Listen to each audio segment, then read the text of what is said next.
चलो बातें नहीं और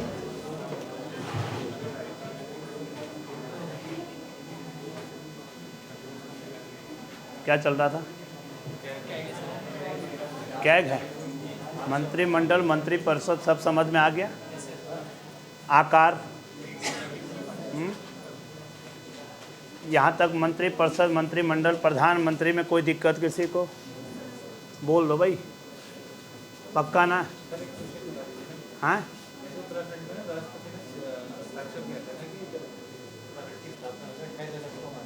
हाँ,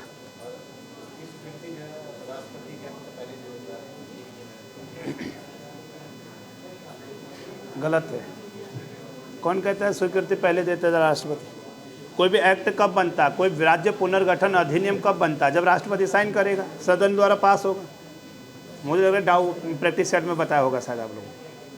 हैं, बोलो, ये प्रैक्टिस सेट में बताया होगा ना, बदानी सर ने। गलत है। देखिए, आप खुद बताएगा। मैंने आपको संशोधन विधेयक पढ़ाया था, और मैंने जब आपको राष्ट्रपति पढ़ाया, मैंने कहा संशोधन में भी या बाद में भी, किसी राज्य का अगर गठन होता है, पुनर्गठन होता है, नाम या सीमा में परिवर्तन होता है, अगर ऐसा कोई विधेयक अगर है किसी राज्य के निर्माण को लेकर के, तो ऐसा विधेयक संसद में रखने से पहले राष्ट्रपति की पूर्व अनुमति ली जाती है। एक विशेष कारण मैंने बताया था। जैसे मनी बिल होता है ना, धन विधेयक को सदन में रखने से पहले किसकी अनुमति लेते हैं? और आपको मैंने बताया कोई भी साधारण विधेयक जो होते हैं, सिंपल बिल, क्या उनके लिए अनुमति ली जाती है? केवल राज्यों के निर्माण से संबंधित अगर कोई विधेयक है, उसके लिए राष्ट्रपति की परमिशन ली जाती है। क्या हम रखें? तब राष्ट्रपति बोलेगा रखो, तब जाके संसद में रखता है। और संसद में रखने के बाद लोकसभा ने पास कर दिया, राज्यसभा में गया, राज्यसभा ने पास कर दिया, अब राष्ट्रपति के पास आएगा, तब राष्ट्रपति साइन करेगा। वो अनुमति ली जाती है, पहले परमिशन ली जाती है, साइन थोड़ी ना होता पहले। अरे भाई, राष्ट्रपति सदन द्वारा पारित अधिनियम हुआ ही नहीं, बिल बना ही नहीं, राष्ट्रपति पहले साइन कैसे कर सकता है? ऐसा थोड़ी ना होगा। वो तो फिर वही है, फर्जी काम करवाना कि कोरे कागज पे साइन कर दो, बाद में लिख दिया कि तुम्हारी प्रॉपर्टी सारी मेरी, मोहर और साइन तो कर रखे पहले के, है ना? ऐसा नहीं होता है ना? है तो इसीलिए मतलब मैंने बताया उनको, ऐसा नहीं होता है। चलो कोई बात नहीं। अब ध्यान दीजिएगा, आज हमारा क्या टॉपिक चल रहा है? कैग चल रहा है। CAG, जिसको हम कहते हैं कैग।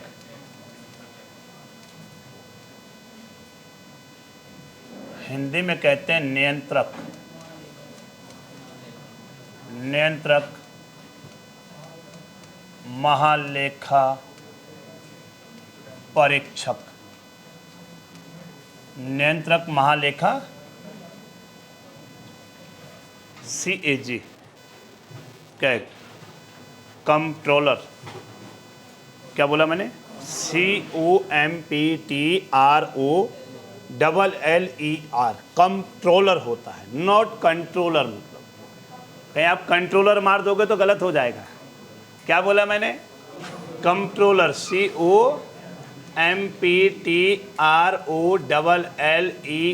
क्या बन रहा है ये?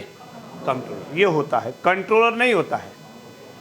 कंट्रोलर, ऑडिटर जनरल, नियंत्रक, महालेखा परीक्षक। समझ गए ना पूरा नाम? अब एक चीज ध्यान देना बच्चे, जो नियंत्रक महालेखा परीक्षक है, कैग है, इस कैग का प्रावधान अगर हम बात करते हैं तो कैग का प्रावधान मेरे संविधान में अगर बात करते हैं तो आप कौन से भाग में देखते हैं? भाग 5 में ही पढ़ते हैं। और भाग 5 में आर्टिकल 148 से लेकर के आर्टिकल 151 तक इसका उल्लेख मिलता है बच्चे, ठीक है ना? क्योंकि 152 से राज्य शुरू हो जाता है, लेकिन अभी बीच में छूटा हुआ संसद है ना, सुप्रीम कोर्ट। संडे को पढ़ना क्लास, बोले पढ़ना तो बता दो, पढ़ना है ना? हाँ, 4 घंटे तो मेरे पे छोड़ो ना, मैं कितने घंटे लेता हूँ वो तो छोड़ो ना, क्योंकि मैं चाह रहा हूँ, मैं पहले बता दे रहा हूँ, मैं जा रहा हूँ छुट्टी, 4 दिन तो मिनिमम है ही, मतलब तो मैं सैटरडे को भी लूँगा 1-1.5 घंटे 2 घंटे जो भी होगा, और तुम्हारी क्लास ले रहा हूँ, औरों को नहीं ले रहा, ये भी याद रखना। क्योंकि तुम्हारी इसलिए ले रहा हूँ कि 10 तारीख तक मुझे ख़त्म करना है, मुझे ज्योग्राफी शुरू करनी है इस बैच में। आप बहुत दिनों बाद दिख रहे हो। स्वास्थ्य ठीक है? ओहो ठीक है। अब थोड़ा वीकनेस रहेगी बच्चा, सुन रहे हो मेरी बात? और मैं वही कह रहा हूँ कि 10 तारीख तक ख़त्म करना है। 4-5 दिन मैं छुट्टी रहूँगा, 4 दिन जो भी है, बीच में आपका और टॉपिक चलेगा, कोई भी टीचर आएगा जो भी है ना, डिमरी सर आएंगे वो पढ़ाएंगे आपको, तो जितना भी होगा वो चलेगा, ठीक है। लेकिन जितना मैं करवा दूंगा तब तक मैं करवा दूंगा। उनके लिए मैंने छोड़ा हुआ संसद और राज्य, ठीक है, और मैं करवाऊंगा तुम्हारा तब तक। इसके बाद सुप्रीम कोर्ट सीधे भाग। कोई दिक्कत होगी तो मैं बाद में आके देख लूँगा। 148 से 151। अब यहाँ पे ध्यान देना, जो ये कैग है बच्चे, कैग के बारे में अगर मैं बात करता हूँ, यहाँ पे एक शब्द आ रहा है नियंत्रक, नियंत्रक। लेकिन ये नियंत्रक शब्द अगर मैं बात करता हूँ, ये ब्रिटेन से लिया गया था। लेकिन जो लेखा परीक्षक का शब्द है बच्चे, महालेखा परीक्षक शब्द है, ये 1935 के भारत परिषद अधिनियम से लिया गया था। दोनों अलग अलग शब्द। लेकिन आप देख रहे हैं कि जो कैग है, ये कैग का प्रावधान संविधान में 148 से 151 तक तो है, लेकिन ये भारत के अंदर एक संवैधानिक पद है बच्चे, कॉन्स्टिट्यूशनल पद है मतलब है, क्योंकि इसका उल्लेख संविधान में किसी आर्टिकल के अंतर्गत है। तो अगर पूछा जाए क्या कैग संवैधानिक पद है, तो कैग भारत के अंदर एक ऐसा पद है, संवैधानिक पद हो गया बच्चे, बोलो ना। संवैधानिक पद उन्हें कहा जाता है जिनका उल्लेख संविधान में किसी आर्टिकल के अंतर्गत होता है। लेकिन एक चीज याद रखना, कैग भारत सरकार के, भारत के अंतर्गत एक very very very important person होता है बच्चे। कैग भारत के अंतर्गत एक महत्वपूर्ण पद होता है। बाबा साहब अम्बेडकर ने कहा था कि सीएजी भारत का एक महत्वपूर्ण अधिकारी या पद होता है या कर्मचारी होता है, मतलब यह सीएजी भारत का एक महत्वपूर्ण संवैधानिक पद पर बैठा हुआ एक व्यक्ति या पर्सन होता है। कि बोलो कौन बोले? बाबा साहब अम्बेडकर। आ रहे हो समझ? क्योंकि सीएजी का काम क्या है? सीएजी का काम है बच्चे कि जितने भी घोटाले उजागर होते हैं, जितने भी सरकार के घोटाले जो होते हैं, उस सीएजी की रिपोर्ट के आधार पर ही सारे घोटालों का उजागर होता है, सारे घोटालों का पता चलता है। क्योंकि जो कैग होता है, कैग अगर मैं बात करता हूं भारत की, क्या बोला मैंने? भारत सरकार की, मतलब भारत की संचित निधि, कंसोलिडेटेड फंड, याद आया? संचित निधि क्या होती है? जहां पे भारत सरकार की प्राप्तियां होती है, भारत सरकार की इनकम होती है, आय, एक रुपए की जो भी सारे सरकार के टैक्स के द्वारा या कोई भी सरकार की आय होती है, सब कहाँ होती है? संचित निधि में। और भारत की संचित निधि, या अगर मैं बात करता हूं बच्चे राज्यों की संचित निधि, जो राज्य सरकार के राज्यों के अपने कंसोलिडेटेड फंड होता है, जो आर्य बसम में, या अगर जिन राज्यों में क्या है, यूनियन टेरिटरी है, और यूनियन टेरिटरी जो 8 है उनमें से विधानसभा कितने में है? 3 में, तो वहाँ के केंद्र शासित प्रदेशों की संचित निधि विधानसभा वाले, मतलब सुन, संचित निधि में किसका धन है? सरकार का। बोलो ना, सरकारी पैसा है ना, वो सरकार बजट बनाती है, सरकारें कोई भी विकास के लिए धनराशि का आवंटन करती है, कहाँ से निकालते हैं? संचित निधि से।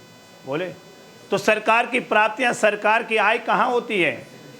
तो याद रखना कि संचित निधि से जो भी धन खर्च हो रहा है, जो भी सरकारी पैसा खर्च हो रहा है, कैग उसी का देखने का काम करता है कि क्या ये पैसा अनुचित जगह जा रहा है या उचित जगह जा रहा है, ये कहाँ जा रहा है, कितना चले गया है, इसका पूरा लेखा जोखा या लेखा परीक्षण का काम करता था। कौन?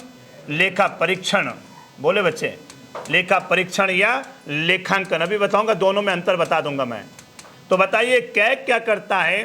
भारत सरकार का सरकारी धन का जो भी व्यय हो रहा है, खर्च हो रहा है, उस सरकारी धन के अकाउंटिंग और ऑडिटिंग दोनों काम करता था बच्चे। लेखांकन का मतलब कि लेखा जोखा, कि कहाँ जा रहा है, कितना चले गया, कितना बचा हुआ, कितना गया, कितना, बोले ना, और उसकी जांच भी करता है। कौन? कैग। लेखांकन का मतलब लेखांकन करना और अकाउंटिंग करना, लेखा परीक्षण का मतलब समीक्षा या जांच करना, ऑडिटिंग करना, मतलब बोले ना, तो दोनों काम करता था कैग। अकाउंटिंग का भी और ऑडिटिंग का भी। मतलब बोलो ना, सुन रहे हो मेरी बात?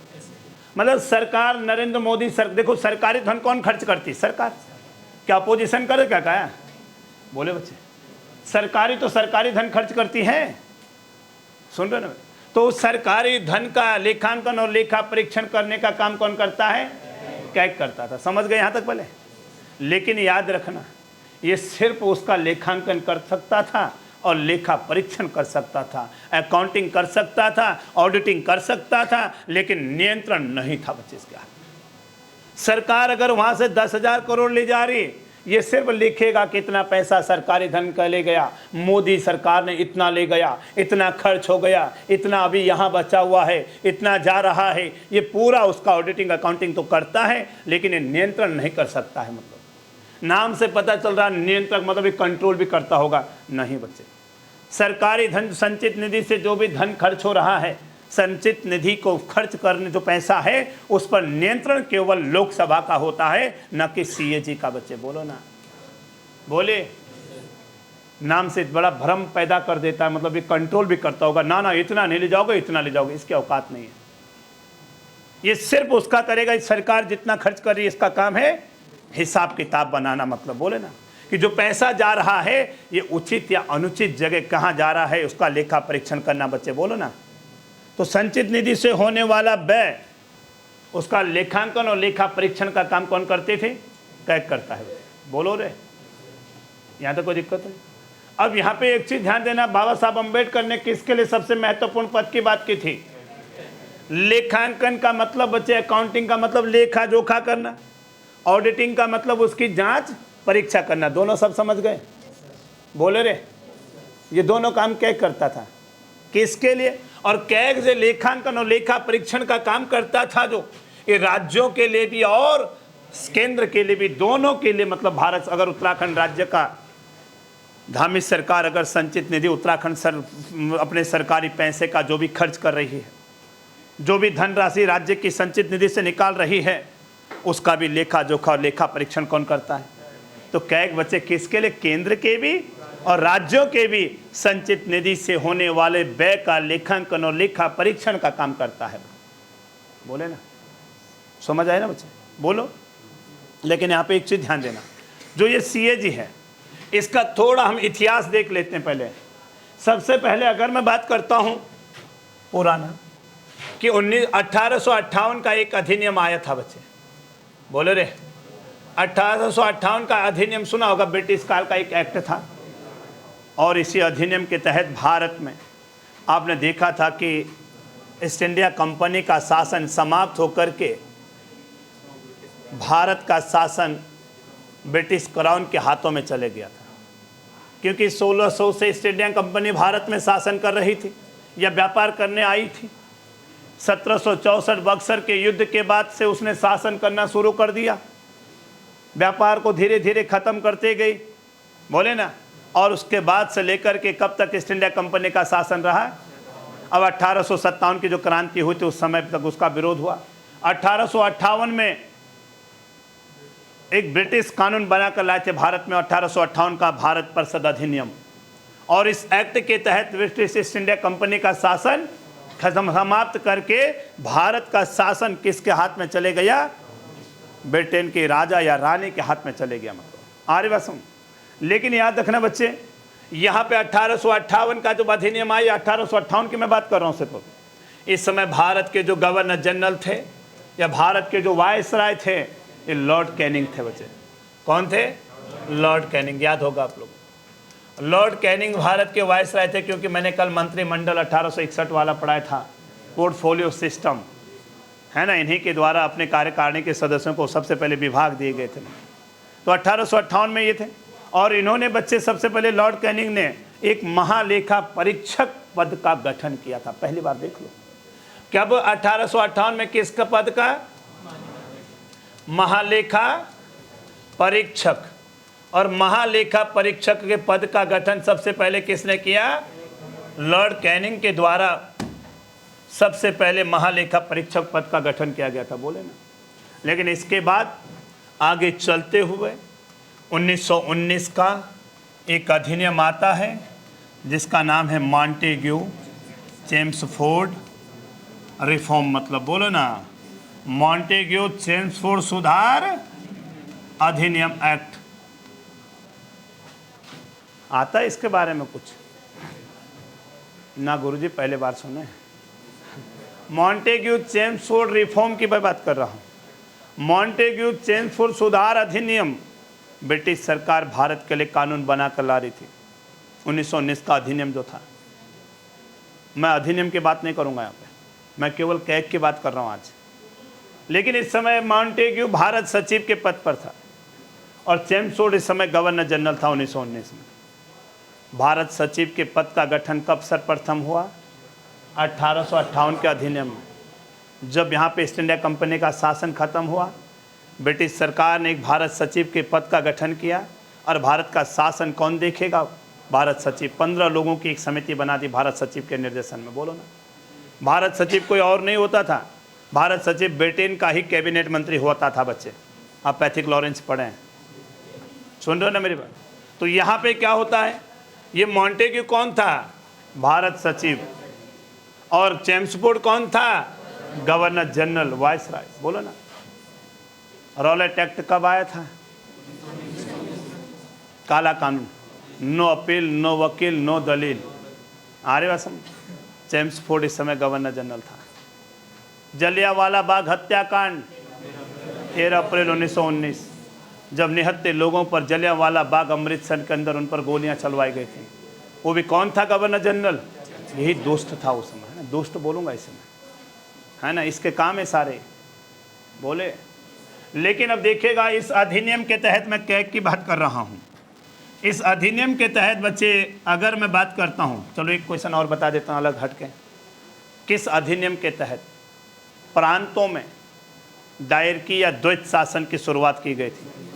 1919 के अधिनियम के तहत प्रांतों में द्वैत शासन, याद रखोगा।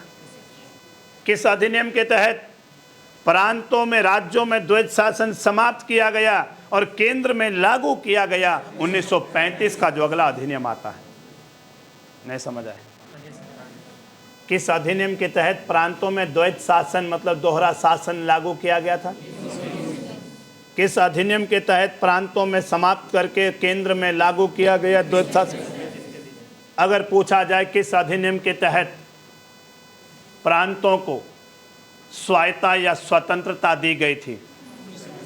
1935 के। अरे भाई, द्वैत शासन हटा दिया, बोले ना, तो प्रांत थोड़ा फ्रीडम हो गए, स्वतंत्र हो गए, तो 1935 में तो हटा। तो किस अधिनियम के तहत प्रांतों को स्वायत्तता दी गई थी? अभी मैं द्वैत शासन पर चर्चा नहीं करूंगा, है ना, मैं बात कर रहा हूँ कैग की। तो महालेखा परीक्षक का पद का गठन किसने किया? लॉर्ड कैनिंग ने। कब किया? लेकिन गठन किया है मात्र। लेकिन 1919 का जब अधिनियम बना कर आए ना, इस एक्ट के तहत इसे वैधानिक दर्जा, बच्चे क्या बोलते हैं? कानूनी दर्जा। कानूनी दर्जा मतलब लीगल दर्जा दिया गया था। किसको? महालेखा परीक्षक। एक्ट बना करके उसको कानूनी तरह से उसका गठन कर दिया गया। बच्चे बोले ना, तो बताइए किस अधिनियम के तहत महालेखा परीक्षक का पद का गठन तो किया गया 58 में, लेकिन उसे लीगल दर्जा, कानूनी दर्जा, वैधानिक दर्जा किस अधिनियम के तहत दिया गया था?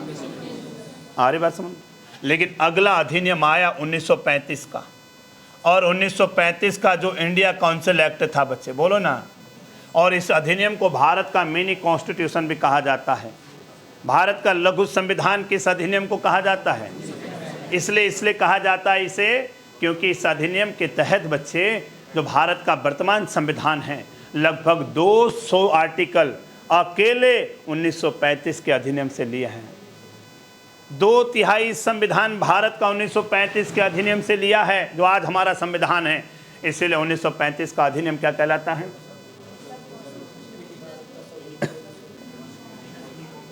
भारत का लघु संविधान, मिनी कॉन्स्टिट्यूशन कहलाता है। बच्चे बोलो ना। और इसीलिए 1935 का अधिनियम जो था, इस अधिनियम के तहत जो महालेखा परीक्षक था बच्चे, इस महालेखा परीक्षक को और शक्तियां दे दी गई, और पावर दे दी गई, इसकी शक्तियां बढ़ा दी गई थी। और क्या शक्तियां बढ़ा दी गई?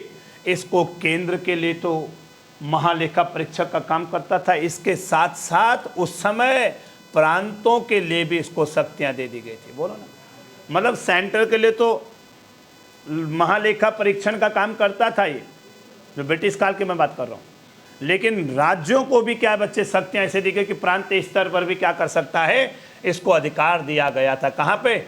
प्रांतों में भी। तो शक्ति और दे दी ना, ले भाई राज्यों के लिए भी कर सकता है बोले। लेकिन इसके बाद आपने देखा आज़ादी के बाद जब देश क्या हो गया है, आज़ाद हो गया है, तो आज़ादी के बाद हमारे संविधान का जब निर्माण हुआ और संविधान का निर्माण हुआ तो संविधान के निर्माण के बाद संविधान के भाग 5 में आर्टिकल 148 से लेकर के 151 तक भारत के संविधान में CAG का गठन किया गया है, जिसका नाम है कंट्रोलर ऑडिटर जनरल, नियंत्रक महालेखा परीक्षक। बच्चे बोलो ना, मतलब सीधा सीधा कि भारत के संविधान में आर्टिकल 148 में CAG को क्या दर्जा दिया गया? संवैधानिक। बोलो भाई, कॉन्स्टिट्यूशनल दर्जा, क्योंकि संविधान में इसको क्या कर दिया गया? जोड़ दिया गया। यहाँ तक समझ आया ना? बोले, ये तो इसका कुछ इतिहास था बच्चे कि ये क्या है, कैसा, किस प्रकार से है ना। लेकिन कैग के पास मैंने कहा नाम में लग रहा नियंत्रक शब्द लग रहा ना, लेकिन कैग के पास नियंत्रण करने की शक्ति नहीं होती है। ये सिर्फ लेखांकन और लेखा परीक्षण करता है, ये कंट्रोल नहीं कर सकता है कि सरकार इतना पैसा लगा रही, ये रोक नहीं सकता है, इसका कोई कार्य ये नहीं होता है। आर्य वसम बोले रे, तो सरकारी धन को कहाँ जा रहा, कैसे जा रहा, ये नहीं रोकेगा। ये सिर्फ लिखेगा कि हाँ मानव बजट बनाया है सरकार ने, और बजट में रख दिया कि 10,000 करोड़ रुपए शिक्षा पर खर्च होंगे। कितना? अब जब बजट 1 अप्रैल से भारत का वित्तीय वर्ष शुरू हो जाता है, 31 मार्च तक चलता है। अब नया बजट 1 अप्रैल से शुरू हो रहा है खर्च। अब 1 अप्रैल को विनियोग विधेयक के तहत संचित निधि से कितना धन निकाला शिक्षा के लिए? माना 2,000 करोड़ रुपए चले गए पहले, तो कैग ने लिख दिया कि अभी 10,000 करोड़ रखे हैं, 10,000 में से 2,000 करोड़ तो निकाल करके संचित निधि से शिक्षा विभाग के लिए दे दिए गए हैं। बोले ना, और शिक्षा विभाग में माना कोई यूनिवर्सिटी बननी है, 500 करोड़ रुपए वहाँ खर्च होने हैं, तो कैग ने लिख दिया कि 500 करोड़ रुपए यूनिवर्सिटी के लिए चले गए हैं। लेकिन बाद में देखा साल भर बाद तो यूनिवर्सिटी की जगह, शिलान्यास की जगह पत्थर ही दिख रहा है, पैसा हो गया खर्च। तो पकड़ा गया घोटाला धन सिंह रावत, या पकड़ा गया घोटाला केंद्र की बात करें तो धर्मेंद्र प्रधान, क्यों? कैबिनेट मंत्री वो हैं, विभाग उसका है कि भाई ये पैसा कहाँ गया जो 500 करोड़ रुपए शिक्षा के लिए गया है। तो पकड़ा गया तो घोटाला कर दिया शिक्षा मंत्री ने, मतलब है ना। अब विपक्ष चिल्लाएगा नरेंद्र मोदी सामूहिक उत्तरदायित्व। धर्मेंद्र प्रधान ने, नरेंद्र मोदी तुम्हारे मंत्री भ्रष्ट है, तुम्हारे टाइम पे घोटाला हुआ है, फलाना हुआ है। बोलो ना, तो यही देखो ना, सारे घोटाले उजागर इसी के रिपोर्ट के आधार पर होते हैं। अभी तो शुरुआत है, अभी देख लो ना, समझ आए यहाँ तक बात। अब देखिएगा यहाँ पे आर्टिकल 148 कहता है, क्या कहता है? पता नहीं क्या कहता होगा, नहीं बोलता वो कुछ नहीं, ये बोलता है। क्लॉज हैं अलग अलग, खंड है अलग अलग। आर्टिकल 148 क्या कहता है बच्चे, ध्यान देना। 148 कहता है कि भारत का एक कैग होगा। किसका होगा? भारत का एक CAG होगा। बोले भारत का एक क्या होगा? कैग होगा। तो अगर आपसे पूछा जाए कैग का प्रावधान संविधान में कहाँ है? 148 के क्लॉज फर्स्ट में। तो भारत का एक कैग होगा जिसकी नियुक्ति, गुड, कौन कैग की नियुक्ति करता है? जिसकी नियुक्ति राष्ट्रपति करेगा या राष्ट्रपति करता है। भारत का एक CAG होगा जिसकी नियुक्ति राष्ट्रपति करेगा। तो बताइए कैग की नियुक्ति कौन करता है? कौन सा? 148 में लिखा हुआ बच्चे, जिसकी नियुक्ति राष्ट्रपति करता है। और कैग को उसी रीति से हटाया जाएगा जिस रीति से सुप्रीम कोर्ट के न्यायाधीशों को हटाया जाता है। देखो यहाँ ही लिखा हुआ, इसी में लिखा हुआ है, करेगा वह सीएजी को उसी रीति से हटाया जाएगा जिस प्रक्रिया से या जिस रीति से, बोलो, जिस रीति से सुप्रीम कोर्ट के न्यायाधीशों को आर्टिकल 124 खंड 4 के तहत साबित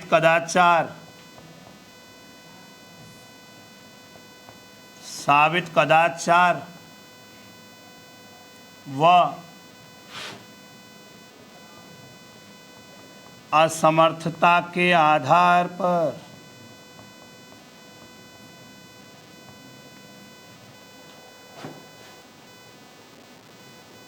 नहीं समझ आया, ऊपर से उड़ गया है ना, चलो समझ लो। भारत का एक क्या होगा, जिसकी नियुक्ति कौन करता है, चलो, कैग को बल उसी प्रक्रिया से हटाया जाता है जिस प्रक्रिया से किसको हटाया जाता है, सुप्रीम कोर्ट और हाई कोर्ट के न्यायाधीशों को हटाने की प्रक्रिया एक ही संविधान पढ़ाएंगे आपको, क्योंकि इसके बाद वही शुरू करूंगा मैं। तो यहाँ पे ध्यान देना, उसी रीति से हटाया जाता है जिस रीति से सुप्रीम कोर्ट के न्यायाधीशों, जो मेरे संविधान में जब हम सुप्रीम कोर्ट पढ़ते हैं ना, तो सुप्रीम कोर्ट का गठन भी भाग 5 में है ना, बोलो, केंद्र है, और 124 से लेकर के आर्टिकल 147 तक है आर्टिकल में। तो 124 का जो क्लॉज 4 है, 124 1 2 3 4 जो खंड है, उसमें लिखा हुआ सुप्रीम कोर्ट के जजों को हटाने की प्रक्रिया। तो सुप्रीम कोर्ट के जजों को हटाने की प्रक्रिया कहाँ है, उसी रीति से हटाया जाता है जिस रीति से सुप्रीम कोर्ट के न्यायाधीशों को आर्टिकल 124 खंड 4 के तहत साबित कदाचार और असमर्थता के आधार, मिसबिहेवियर, इनकैपेसिटी मतलब कि मैं इस कार्य को, अगर उस कार्य को करने में असमर्थ है, या मतलब उसके विरुद्ध जब तक जो उस पर आरोप लगा है सीएजी पर, जब तक वो आरोप सिद्ध नहीं हो जाता है, जब तक वो आरोप प्रूफ नहीं हो जाता है, तब तक राष्ट्रपति महोदय इसको उसके पद से नहीं हटा सकते हैं। मतलब मेरा कहना है कि सुप्रीम कोर्ट के न्यायाधीशों के लिए या कैग को हटाने के लिए सेम प्रक्रिया होती है, हाई कोर्ट के न्यायाधीशों को हटाने के लिए भी वही प्रक्रिया होती है। Election commission of India, chief election commissioner, मुख्य निर्वाचन आयुक्त, और 2 और होते हैं निर्वाचन आयुक्त, उनके लिए नहीं, केवल मुख्य निर्वाचन आयुक्त जो देश का है उसको भी इसी रीति से हटाया जाता है जिस प्रकार से इसको हटाया जाता है सुप्रीम कोर्ट के जजों। लेकिन इनके लिए कोई महाभियोग शब्द का प्रयोग नहीं हुआ है। आपको हम बताए थे महाभियोग शब्द का प्रयोग किसके लिए हुआ है, और महाभियोग राष्ट्रपति पर किस आधार पर लाया जाता है, यदि वो संविधान का, लेकिन इनको साबित कदाचार और असमर्थता के आधार पर हटाने का प्रावधान संविधान में है। संसदीय लाती विधेयक, मतलब संसदीय विधेयक पास करके विशेष बहुमत से अगर पास कर दिया तो राष्ट्रपति जिसको हटा देगा। मतलब तो मैं भी हटाने की प्रक्रिया पे ज़्यादा डिबेट नहीं करूंगा, बोले ना, समझ रहे हो ना मेरे, बोलो भाई। मतलब मेरा कहना है कि साबित कदाचार मतलब माना कैग अभी कौन है, जीसी मुर्मू जी है, गिरीश चंद्र मुर्मू, राष्ट्रपति को मत बोल देना, द्रौपदी मुर्मू। अब मुर्मू जी कैग हैं, माना अगर वो उन पर कोई आरोप लगाता था किसी संसद के किसी भी सदन के द्वारा, माना लोकसभा ने आरोप लगा दिया, तो लोकसभा ने बच्चे आरोप लगाते तो लोकसभा उनको हटाने का प्रस्ताव सदन में रखेगी, और जैसे सदन के अंदर प्रस्ताव रखा, अगर लोकसभा ने उपस्थित और मतदान करने वालों का 2/3 बहुमत तथा कुल सदस्य संख्या का बहुमत मतलब विशेष बहुमत से पास कर दिया, दूसरे सदन में गया, दूसरा सदन उसकी जांच करेगा क्या सही में जो आरोप लगा है क्या सही लगा है लोकसभा ने। अगर दूसरा सदन जांच करने पर सही पाता है और दूसरा सदन भी उसी रीति से विशेष बहुमत से पास कर देता है, वैसे ही राष्ट्रपति महोदय जीसी मुर्मू जी को बोलेगा कि आपके विरुद्ध महाभियोग जैसा प्रस्ताव पास हो, महाभियोग नहीं, महाभियोग जैसा विधेयक आपके विरुद्ध हटाने का पास हो गया है, आप पद को छोड़िए, उसी समय पद छोड़ना पड़ेगा। बोले रहे, समझ गए? सुप्रीम कोर्ट में तो पूरा बताऊंगा कैसे कैसे हटाए जाते हैं जज, मतलब तो यहाँ पे ध्यान रहेगा ना। तो उसी रीति से हटाया जाता है जिस रीति से सुप्रीम कोर्ट के न्यायाधीशों को आर्टिकल 124 खंड 4 के तहत हटाया जाता, उसी प्रकार से इनको भी क्या है बच्चे, हटाने का प्रावधान। बोलो, कोई दिक्कत तो नहीं? तो 124-48 में समझ गए? देखिएगा आर्टिकल 148 का दूसरा खंड और आर्टिकल 148 का दूसरा क्लॉज क्या बोलता है? 148 का दूसरा खंड कहता है बच्चे, सीएजी की शपथ। बोलो, जो भी व्यक्ति कैग के रूप में नियुक्त हो रहा है वो अपने पद पर बैठने से पहले क्या लेता है? शपथ लेता है। लेगा ही भाई। कैग की नियुक्ति किसने की? क्या अपने विवेक से? मोदी जी की सलाह पर जीसी मुर्मू को बनाओ, बोल बना दिया, है ना। तो कैग की नियुक्ति राष्ट्रपति ने की। और याद रखना बच्चे, जब कैग की नियुक्ति कर दी तो कैग को भी अगर उसके पद की शपथ दिलानी होती है तो याद रखना, लिखा हुआ है इसमें, कैग को जो भी व्यक्ति सीएजी के रूप में नियुक्त हो रहा है उसको राष्ट्रपति या राष्ट्रपति के द्वारा नियुक्त किसी व्यक्ति के द्वारा शेड्यूल नंबर 3 अनुसूची 3 में दिए गए प्रारूप के तहत शपथ लेगा। अरे अनुसूची 3 में पदाधिकारियों की शपथ तो है, बढ़ाया था मैंने। तो जो अनुसूची 3 में शपथ का प्रावधान किया गया है वहाँ सीएजी की शपथ तो है वहाँ भी। तो जो उसमें शपथ लिखी हुई उसके आधार पर क्या लेगा बल कैग? तो याद रखना बच्चे, कैग की शपथ का प्रावधान कौन दिलाता है? अगर राष्ट्रपति ना हो तो राष्ट्रपति के द्वारा नियुक्त व्यक्ति के द्वारा दिलाई जाएगी। कोई दिक्कत तो नहीं? आप सिर्फ इतना समझेगा, कैग की नियुक्ति भी करे राष्ट्रपति और कैग को शपथ भी दिला रहा है कौन? राष्ट्रपति। कोई दिक्कत तो नहीं? पक्का? यहीं पे बात करते हैं आर्टिकल 148 का क्लॉज 3 बच्चे। 148 का क्लॉज 3 क्या कहता है कि जो भी व्यक्ति सीएजी के रूप में नियुक्त हो रहा है, जो भी व्यक्ति कैग के रूप में क्या हो रहा है? नियुक्त हो रहा है, कैग को दिए जाने वाले, कैग को दिए जाने वाले, सुन लेना मेरी बात, दिए जाने वाले वेतन भत्ते जो होते हैं, क्या बोला मैंने? कैग को दिए जाने वाले वेतन भत्ते, सैलरी और अलायंस जो भी सुविधाएं उसको दी जाती हैं। तो कैग को दिए जाने वाले वेतन भत्तों का निर्धारण, कैग को दिए जाने वाले वेतन भत्तों का निर्धारण कानून बनाकर, विधि बनाकर कौन करेगी? संसद करेगी। मतलब जो भारत की संसद है ये तय करेगी कैग को कितना वेतन देना है, कैग को क्या सुविधाएं देनी हैं। तो याद रखना बच्चे, कैग को दिए जाने वाले वेतन भत्तों का निर्धारण कौन करती है? आर्यवसम। और याद रखना, कैग को जो भी वेतन भत्ते दिए जाते हैं, क्या बोला मैंने? कैग को जो भी वेतन भत्ते दिए जाते हैं कहाँ से दिए जाते हैं? कहाँ के? राज्य की या भारत की? भारत की। केंद्र के जो कंसोलिडेटेड फंड है वहाँ से इसको क्या दिया जाता है? मतलब संचित निधि पर भारित होता है। भारित का मतलब वहीं से देना है। आर्यवसम, आपको जो मैं संचित निधि पढ़ाऊंगा ना, तो मैं संचित निधि से 2 प्रकार के खर्चे पढ़ाऊंगा।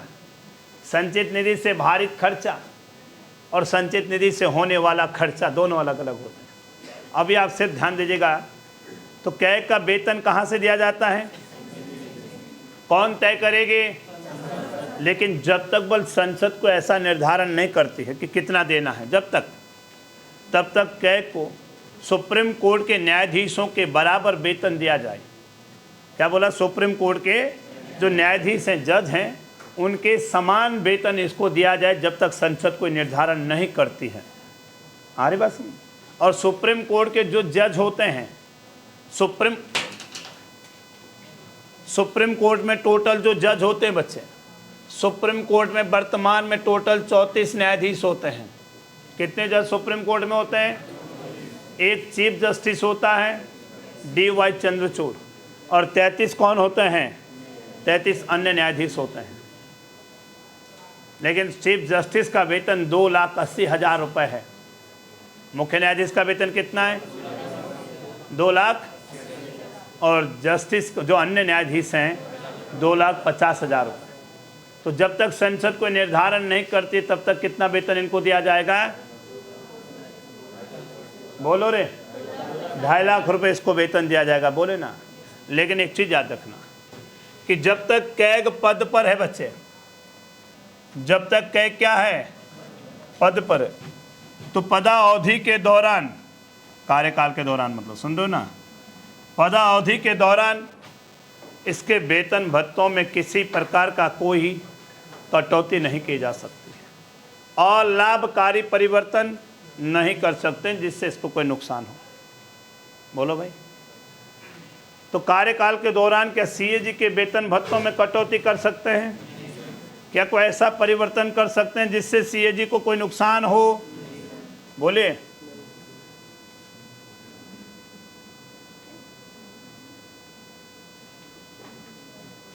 सुन रहे ना मेरी बात? तो पदावधि के दौरान इसके वेतन और भत्तों में कोई अलाभकारी परिवर्तन, वेतन भत्तों में कोई अलाभ जानते हो? अरे लाभ का विलोम है रे, अलाभकारी परिवर्तन नहीं किया जा सकता है, परिवर्तन नहीं किया जा सकता है। केवल अगर देश के अंदर आर्टिकल 360 वित्तीय आपातकाल है तो किया जा सकता है। वित्तीय आपातकाल को छोड़ करके कार्यकाल के दौरान इसके वेतन भत्तों में कटौती नहीं कर सकते हैं। तो ये भी आपको ध्यान रखना है। कब कर सकते हैं?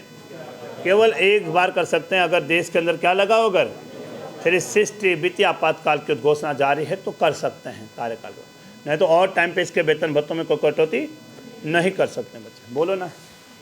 अब यहाँ पे ध्यान देना, आपसे पूछेगा कि सर बताइए जो सीएजी है, कैग है, क्या कैग को दिए जाने वाले जो वेतन भत्ते होते हैं, सॉरी कैग के लिए क्या योग्यताएं होती है? बस लेकिन मेरे संविधान में किसी भी आर्टिकल में 148 से 151 तक हैं, कहीं भी कैग के वेतन भत्ते, कहीं भी कैग के योग्यताओं का उल्लेख नहीं है। लेकिन कैग के लिए जो भी नियम निर्धारित हुए हैं, जो भी कैग के लिए, जो भी रेगुलेशन के लिए जो भी लॉ बने हैं, तो एक सीएजी एक्ट बना हुआ है बच्चे।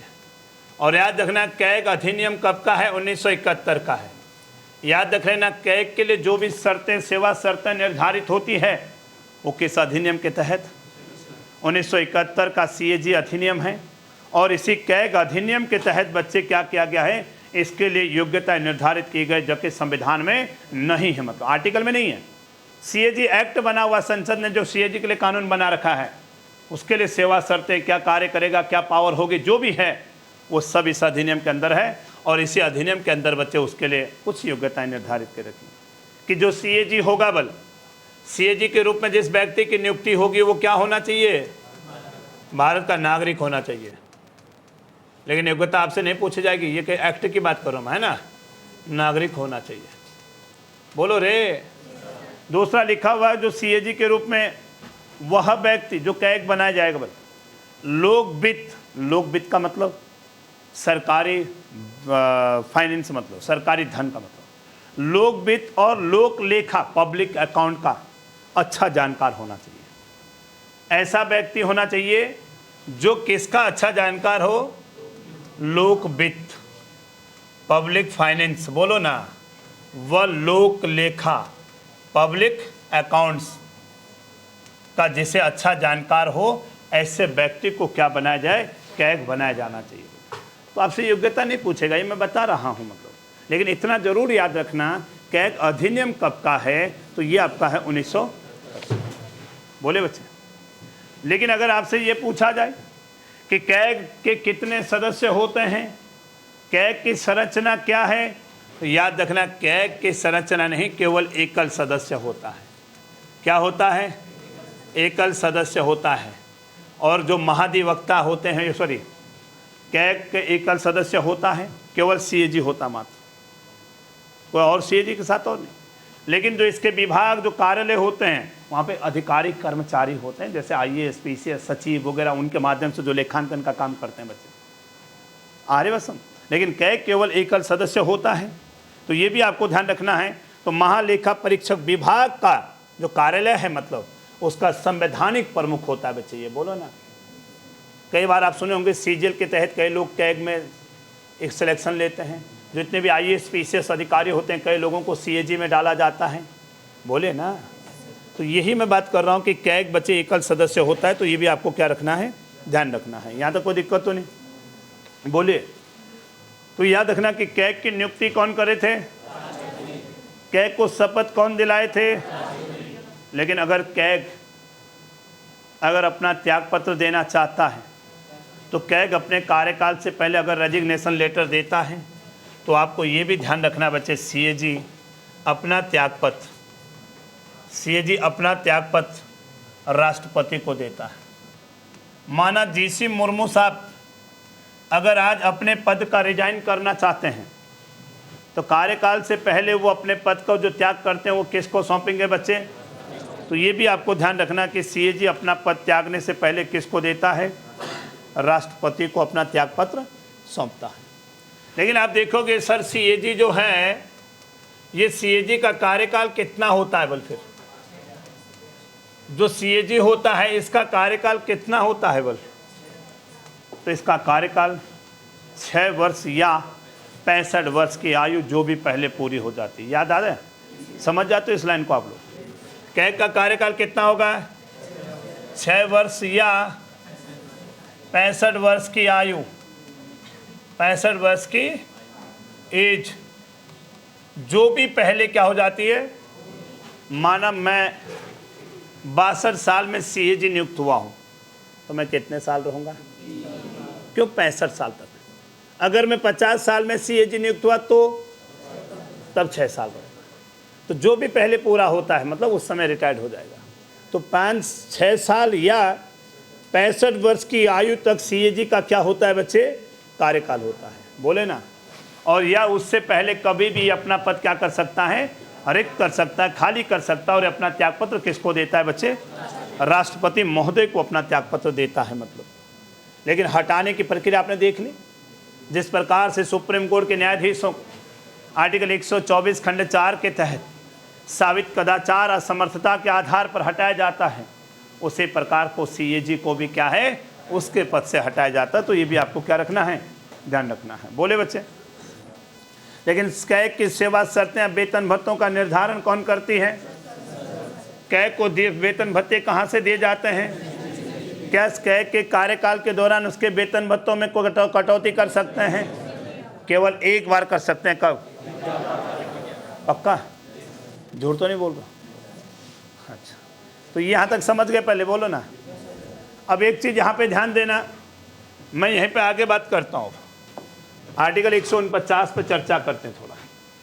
आर्टिकल 149,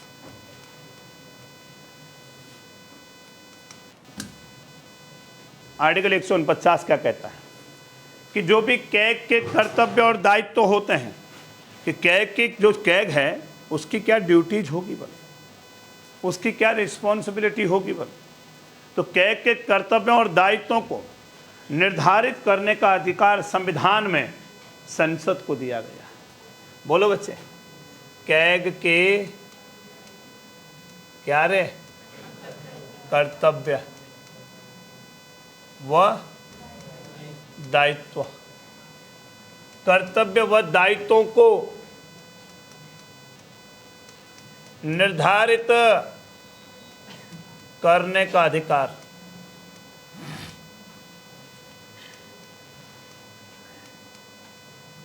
अधिकार किसको है, संसद को है। मतलब कैग के जो कार्य उसे दे रखे हैं ना, अगर उसके कार्यों में अगर कोई और वृद्धि करनी है या उसकी शक्तियों में कोई और परिवर्तन करना है तो कानून बनाकर कौन कर सकती है, क्योंकि कैग अधिनियम कब का है, उसके तहत उसे जो भी अधिकार दिए गए हैं तो उसी में चेंज करके बच्चे संसद विधेयक ला करके उसमें कुछ शक्तियों में उसके क्या कर सकती है, वृद्धि कर सकती है या कोई परिवर्तन कर सकती है। तो कैग के कर्तव्यों, उसकी क्या ड्यूटीज होगी, कैग की क्या रिस्पॉन्सिबिलिटी होगी। कैग के कर्तव्यों और दायित्वों को निर्धारित करने का अधिकार संविधान में किसको दिया गया है, संसद को दिया गया। पक्का ना, बोलो कौन सा आर्टिकल बोला है। अब देखो कैसे, यहाँ पे देखना हो, जो CAG है अभी तक मैंने कहा था कैग केंद्र सरकार, राज्य सरकार और केंद्र शासित प्रदेश जहाँ विधानसभा है वहाँ पे संचित निधि से जो भी धन खर्च हो रहा है, सरकारी पैसा जो भी एक एक रुपए का हिसाब किताब करने वाला या खर्च हो रहा है, जो मतलब उसका लेखांकन और लेखा परीक्षण कौन करता था? ये याद रखना 1950 से लेकर के, सुनना जरा, 1976 तक, 1950 से लेकर के 1976 तक कैग केंद्र सरकार, बोलो रे, वह राज्य सरकार, केंद्र सरकारों सरकार व राज्य सरकारों, राज्य तो बहुत सारी सरकार है ना राज्यों में, और यूटी वाली मतलब है ना, केंद्र सरकार और राज्य सरकारों के लिए, केंद्र सरकार और राज्य सरकारों के लिए क्या क्या काम करता था? लेखांकन व, बोलो, लेखा क्या, परीक्षक, परीक्षण है ना, लेखांकन और लेखा परीक्षण का काम करता था, मतलब अकाउंटिंग। और चाहे केंद्र सरकार के लिए, माना उत्तराखंड सरकार बजट बना रही है, उत्तराखंड सरकार बजट के दौरान जो भी सरकारी धन संचित निधि से खर्च हो रहा है उसका हिसाब किताब, लेखांकन, लेखा परीक्षण भी कौन करता है? राज्यों के लिए भी क्या करता था? बोले बच्चे। तो मैंने क्या कहा कि केंद्र सरकार, राज्य सरकार के लेखांकन का मतलब अकाउंटिंग करना, लिखना कि हाँ ये, और ऑडिटिंग करने का भी काम किसका था? समझ लो, परीक्षण मतलब जांच परीक्षा करना, मतलब पक्का ना।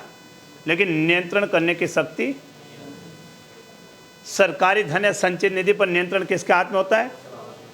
संसद में, लोकसभा में।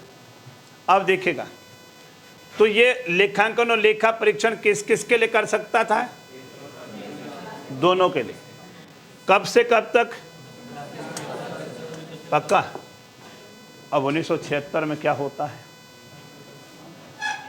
1976 में क्या होता है? 1976 में बच्चे यहाँ पे थोड़ा कैग के देखो, आर्टिकल 149 में क्या लिखा हुआ था कि कैग के कर्तव्यों और दायित्वों को निर्धारित करने का अधिकार संविधान में किसको है? अब संसद ने थोड़ा इसके कर्तव्य दायित्वों में थोड़ा चेंज कर दिया। सुनना मेरी बात, बोले क्या कर दिया? चेंज कर दिया। क्या चेंज किया?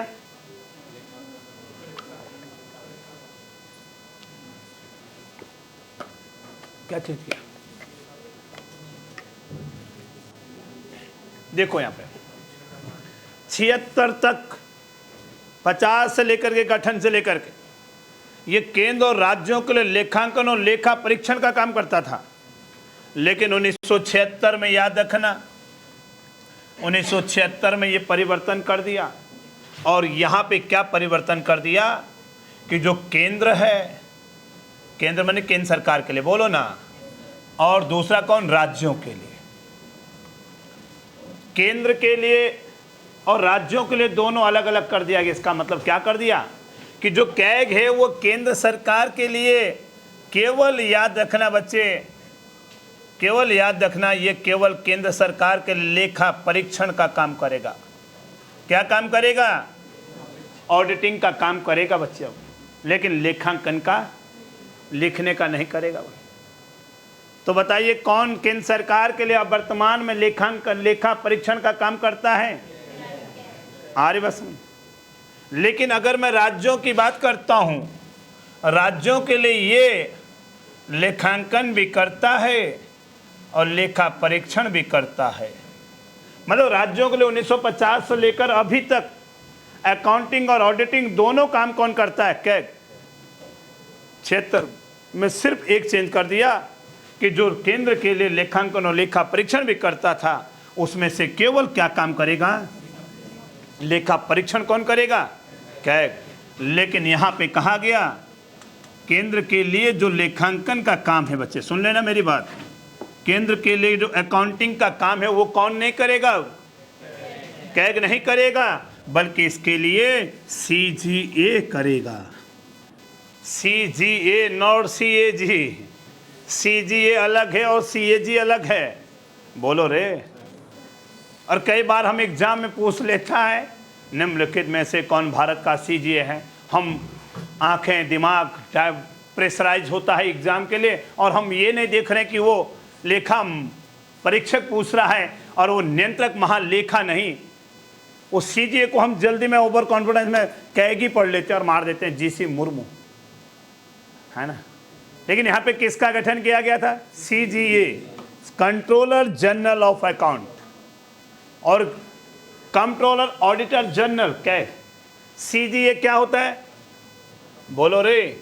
CGA controller general of account. बोलो बच्चे, लेखा नियंत्रक। क्या नाम है हिंदी में?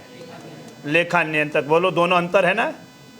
अब बताइए 1976 से केंद्र सरकार के लिए लेखांकन का काम कौन करता है और लेखा परीक्षण कौन करता है, और राज्यों के लिए दोनों काम कौन करता है? 1950 से लेकर के 1976 तक केंद्र के लिए लेखांकन लेखा परीक्षण कौन करता था, लेकिन यहाँ पे लेखांकन का काम, अकाउंटिंग का काम किसको दे दिया? अरे सीजीए कोई नया पद का गठन नहीं हुआ। जो ये सीजीए है, ये भारत सरकार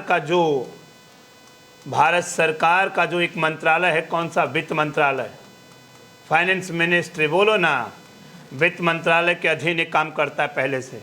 इसको दे दिया, ले भाई तू कर लेखांकन का काम, तू लिख, परीक्षण फिर कैग करेगा उसका, केंद्र के लिए मतलब। बोलो ना। तो भारत की संचित निधि से जो भी सरकारी धन सरकार खर्च करती है, उस सरकारी धन के लिए सीएजी केवल क्या काम करता? ऑडिटिंग का काम करता है, और लेखांकन का काम कौन करता है? तो बताए सीजीए किसके अंतर्गत आता है? वित्त मंत्रालय के अंतर्गत एक व्यय विभाग है, मतलब एक एक्सपेंडिचर डिपार्टमेंट है, मतलब एक सीजीए। बोलो ना। तो इसको दे दिया बच्चे। बोलो ना, बोलो भाई, पक्का ना। तो आप समझ गए कब क्या किसको कैसे कैसे दिया गया, क्या दिया गया। तो ये आपको क्या रखना है बच्चे? ध्यान रखना है। यहाँ तक कोई दिक्कत किसी को? चलो, तो 148 हो गया ना, सॉरी 149 हो गया मतलब। तो 149 में मैंने सीजीए सीएजी के वो भी बता दिए हैं। बोले बच्चे। नेक्स्ट बात करते हैं आर्टिकल 150 की। आर्टिकल 150।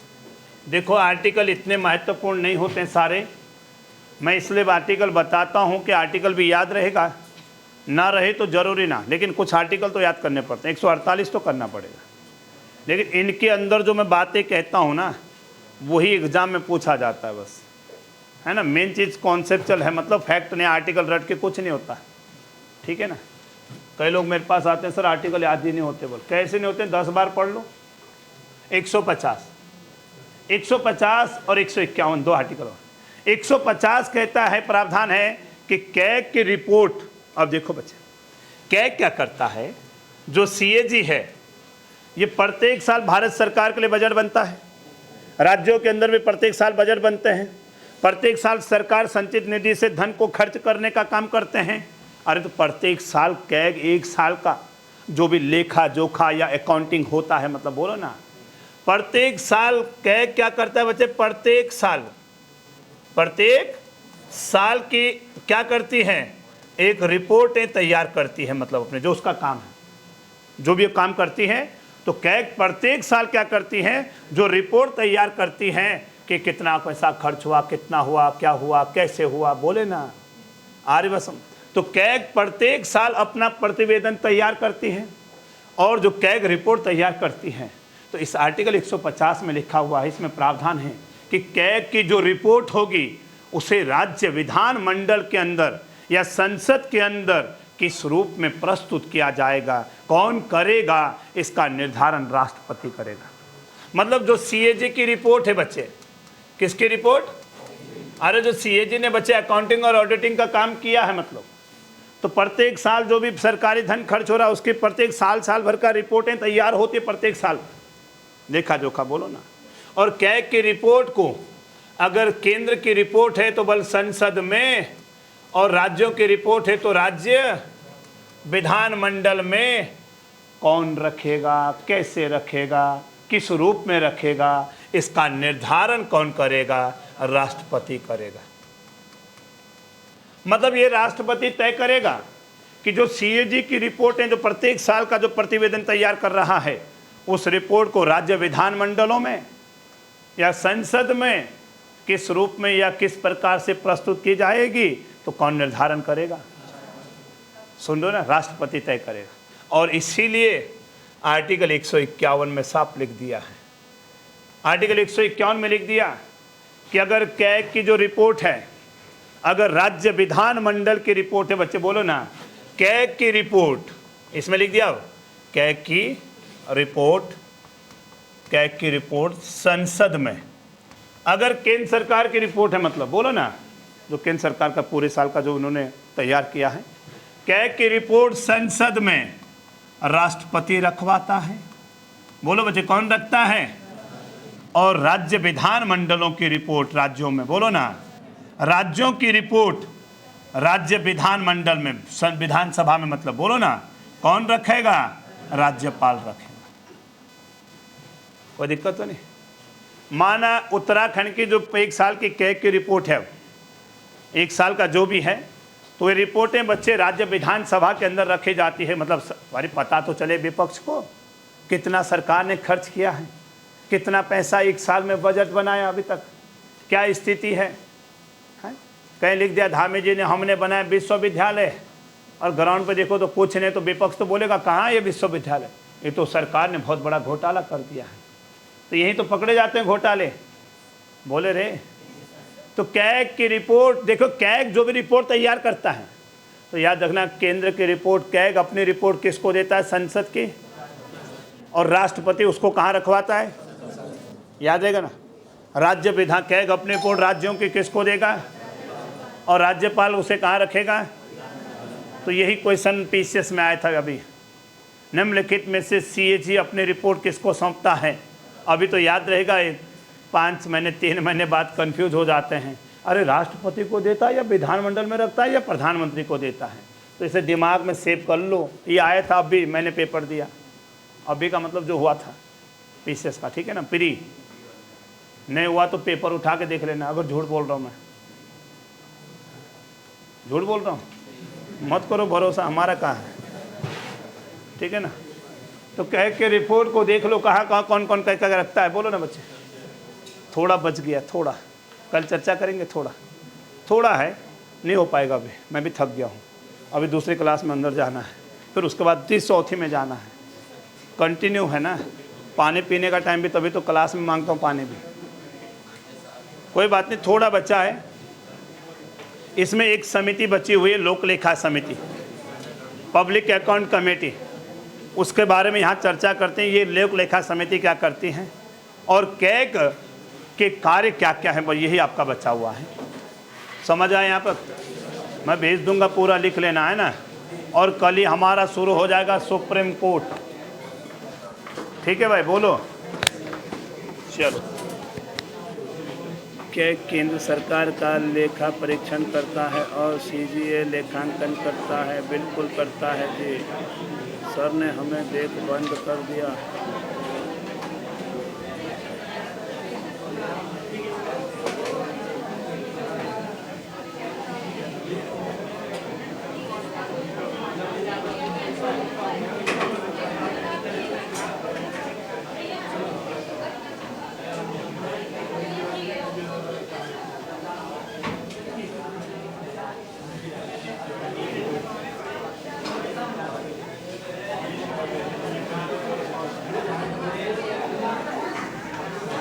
अरे बबीता जी, आप कह रहे हो कि सीएजी और सीजीए में डिफरेंट कर दो।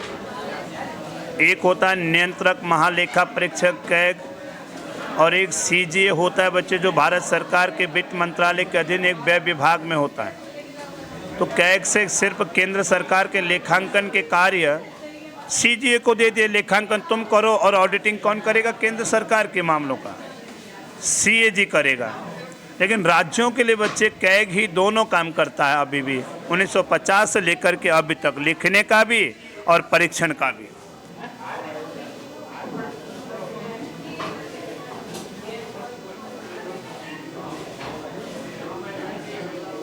बबीता जी बता दिया है मैंने।